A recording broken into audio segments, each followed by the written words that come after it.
So this is really meant home inspection marketing. I kind of put this together. It's more for the newer folks. Some of you older, more seasoned inspectors might find some things that they can actually use, stuff that I've been using for years. I probably average about 420 inspections a year. So I keep pretty busy. All right, home inspection marketing, everything you do and everything you say, all right? Let's see, quick agenda, getting noticed, booking the job the night before the inspection. That's when your inspection starts, the night before, okay? On-site, post-inspection, staying noticed, ongoing marketing, and 2 final thoughts. Getting noticed, hit local offices, market areas you want to work. If you want high-dollar properties, market high-dollar areas. If you want condos, market areas with condos. Of course, commercial. I always pass out brochure holders with cards, and I always put some tchotchkes in there, either nail files or pens or something. That way the agents keep coming back to that brochure holder. Okay, at least they know where it is. So put that in a few offices. Stuffed boxes, put together some flyers with your name, do a little marketing. Put together flyers with your name, drop them in the boxes. I do much less office marketing now than I used to. This was great starting out. I do much less now because now agents are not in the office very much.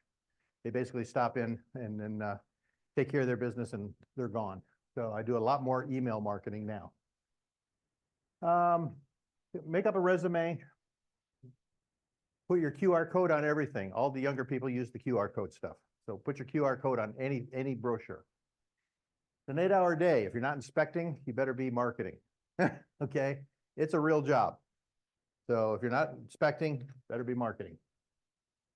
Join the local Realtors Association. That does 2 things. That keeps you in touch with the real estate agents, but then you can also get the center key, and that kind of helps getting in and out of properties, picking up radons, and saving a lot of time on having to connect with third parties for if an agent or a client can't or agent can't be there. Budget 10% for marketing. And I don't care if you're working for somebody, if you're working for yourself. First 10% is always for marketing. Even if you're working for a multi-inspection firm, I spend 10% of my money right now just on marketing things, even though I work for another company. And yes, I'm marketing them, but I'm also, everything has my name on it. So I'm also marketing me. So 10% marketing off the top, minimum. You have to touch agents 7 times before they will remember you. All right, so just walking up and shaking a hand, giving a name, they're not gonna remember you. You got to touch them 7 times. Well, if you put the brochure holders with the tchotchkes in there, some other things coming up later, put those out and around. These are all things that will touch those agents. Go to the trade shows, go to the agent shows, go to the local association shows. Book a business if you want to, for some of the new people that are starting out. You can go online, go to Google Earth, and you can pull up a diagram. It tells you a little bit here about it. But you basically put in a border of the area you want to work. And then you go to this easy map maker and you can pull up all of the addresses. You do a quick Google search for real estate agents in that area, in that zip code or whatever. And this will give you point to point to point, and you can actually make up a map, almost like a delivery map. Okay. And you can track that from year to year. Okay, these agencies were good. These agencies were not good. You can give them different colors. There's all kinds of ways you can actually use this to plot offices and realtors, agencies, all that stuff. So you can read through that more. More of the different things. Different symbols to donate, different realtors. Booking the job. One thing I found from my experience, if the first question out of their mouth is, what is the price? I don't want them for a client. I want them to know what they're getting for the price. If they have no concern other than the price, chances are anything I tell them about taking care of that house, it's over their head or they don't care. So I find if the first question is, what's the price?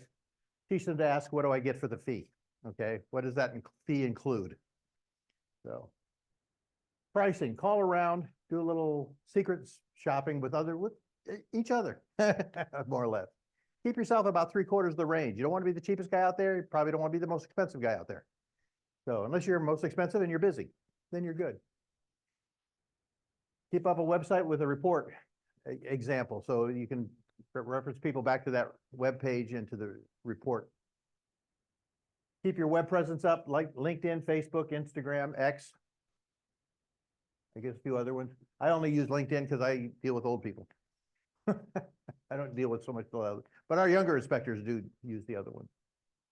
Highlight your offerings, wood bore, radon, infrared, mold, drone, whatever it is you're doing or into. Latest craze is bundles. A lot of times you'll put together a bundle, like we'll do the home inspection, the radon, the termite for a fee, or add well and septic for a bundle. That's a little bit less than they are individually. Incorporate text scheduling into your marketing. I probably schedule 25% of my inspections from somebody's cell phone, send it in a text, especially on the weekends when our answering system in our office is closed. I will order 1 or 2 inspections on the weekend from text scheduling. So my agents, I have a form that I mail my agents regularly. Fill this in, send it back to me. When the office is closed, I can get it in the books. I can make sure it happens. So I'm a big fan of text scheduling. Night before, go online, pull up the property, preview it. Send an email from you personally. Again, if you have a bigger company, if you're working for a larger company, send this from you personally. Even if you have your own company, send this from maybe a different email or a personal email. But basically what you want to do is inform them. You're there, I send this to the client and the agent for 2 reasons. One is I want to send it to the client so I can set up some expectations. 2, I want to send it to the agent so they know I'm going to be there. Because I sent this out one night and the agent said, oh, they were supposed to be there at 9 o'clock, not 10. That I usually put in the start time schedule. And she called back and said, oh yeah, you're supposed to be there at 9. So I don't know if I got it wrong or they got it wrong, but somebody got it wrong. So I was able to not be late.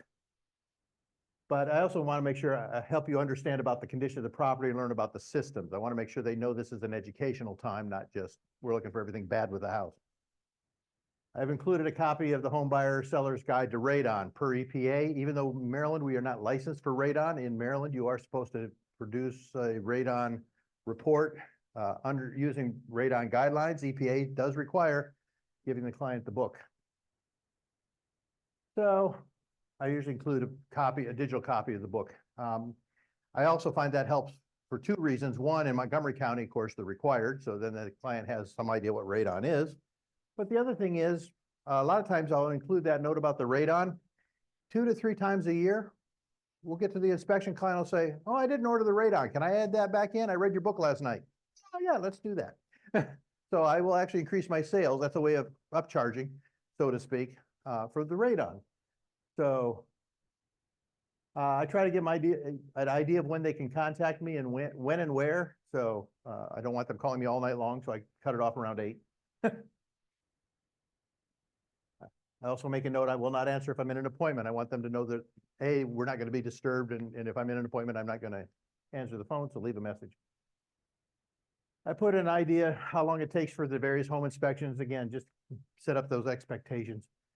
I ask them not to bring children. Half the time, well, quarter of the time they still do. But at least they know that usually when they do that, they'll either have a nanny in some cases, or they'll bring things to keep the kids occupied, tablets and whatever for the kids. So our particular company doesn't use checks. We do everything by ACH or credit card. So again, I put that in there. I also put in the note about the spam folder because sometimes emails end up in a spam folder. So, but I sent this the night before. I usually send it out about between 8 and 10, depending when I get home. No set particular time, just whenever I get home that night. On-site dues. Coming up, I'm very introverted. I hate being in front of people. I had to learn this. So I had to learn to create talking points because it's not easy for me to small talk with people. What I like to do is kind of sit there quietly and not be noticed. So I had to create talking points. So I would have interaction with people more about areas I was comfortable in. So I do a lot of things on site to create talking points. So one of those is my license plate. Okay, I see before you buy. You'd be surprised, almost every inspection I get a comment about that license plate. What's that mean? Well, let's spell it out. I see, and et cetera. So, but if, stuff like that helps create license plates. Front of my car, I've got some lights. I always do my inspections in my stocking feet. A, because usually they want you to wear booties or something, and I slip around in those. I'm no good in those. And B, I find a lot of things with my feet. And yes, even tonight, I've got my money feet on, my money socks. So I always wear weird socks. And, you know, I just say, oh, my daughter 30-something gave me these weird socks. And so now we wear them on inspections. But all this is just conversation starters. That's all it is. It's just something to have, something that they can comment on. A lot of times I'll get, oh, I like your socks, or, you know, or how'd you do the lights on your car? I get, again, just conversation starters with the clients. Because at the time we have them, they're at the highest stress level of their time. They're buying something they probably the most expensive purchase of their life. And so we want to break that up a little bit, make it a little more fun. So what I do here with the wild stuff, make sure you have a driveway pitch, example of your report, explain what you can and cannot do right up front. Do that at the driveway. Keep it light. Walk and talk. In other words, keep moving, keep it at a steady pace. What I found is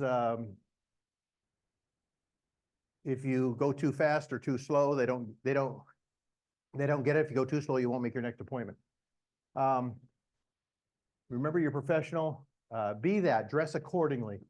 A company shirt, or at least what I call the Ryan Seacrest strategy. If you ever notice Ryan Seacrest, he either has a very plain shirt and fancy pants, or he has a very fancy shirt and blue jeans.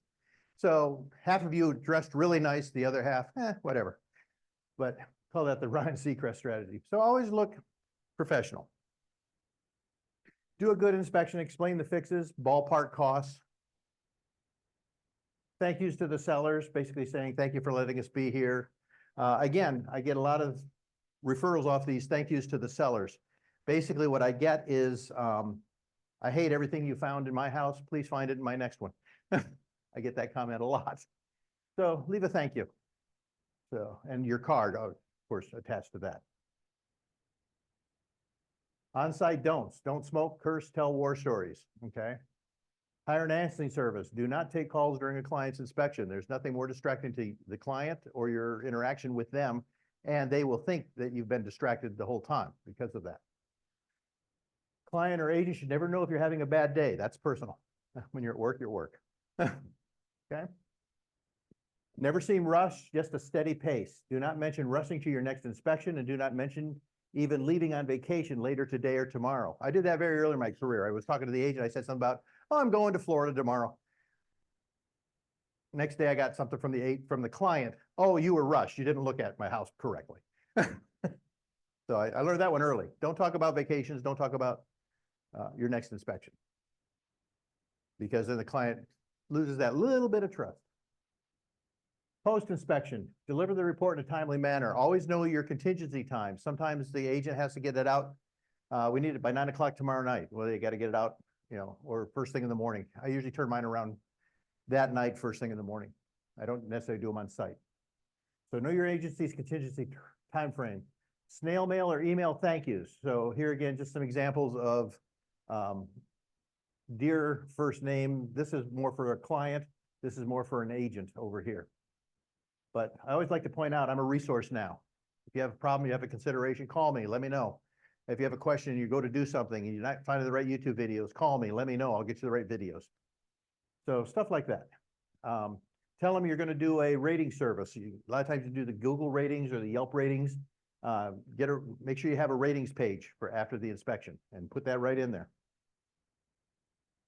Ask for referrals. You notice down here at the bottom, it says, please refer your company and me personally to your friends, family, and coworkers. So ask for referrals.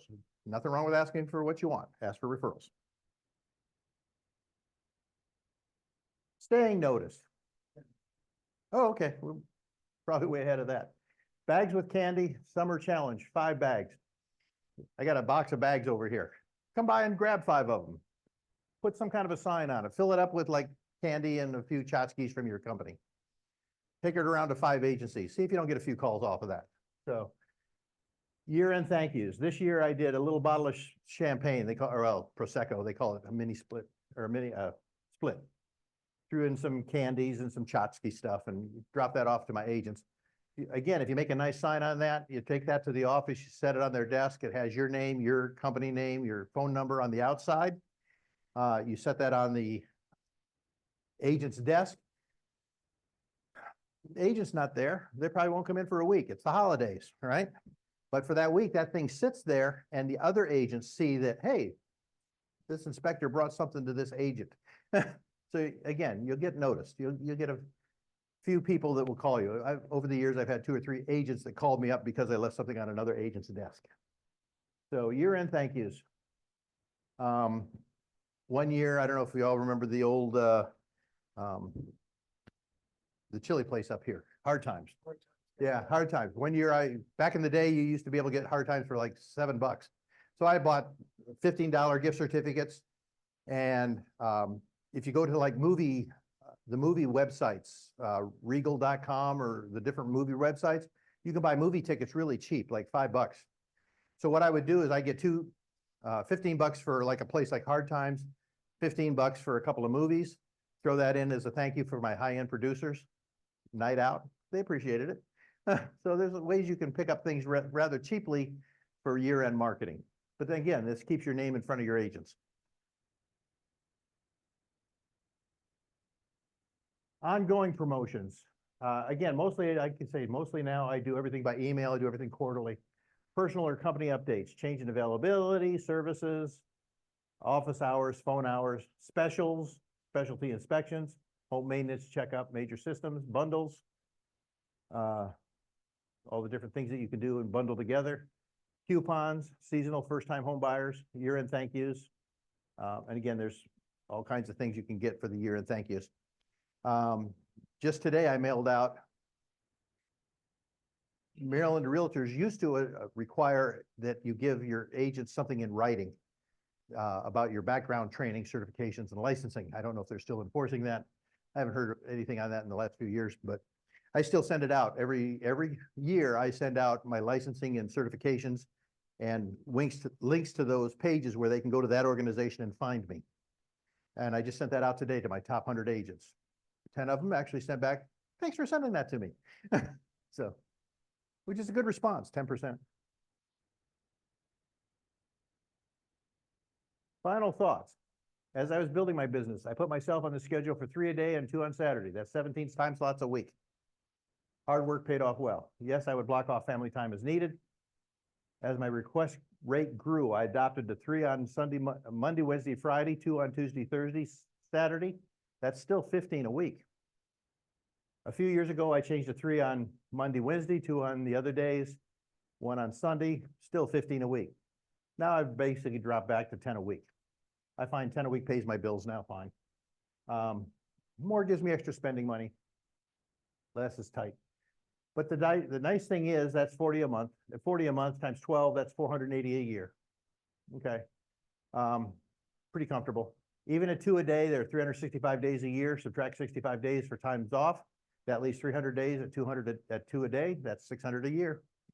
So if you kind of set up some goals for yourself, either how much income you want or how much time slots you want to take out, you need about 30 core agents that you see regularly to build your business.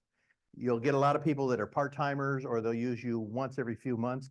But if you have 30 core agents that you see about once a month, 1 year pre-COVID, I had 1 agent. I did 450 inspections that year, 50 from one agent. That was amazing. She's still my best agent. So 30 core agents will build you a sustainable business. Again, you need to touch an agent 7 times before they remember you. So successful business is not an accident. Get out there. Okay. Let's see. I think that's about it.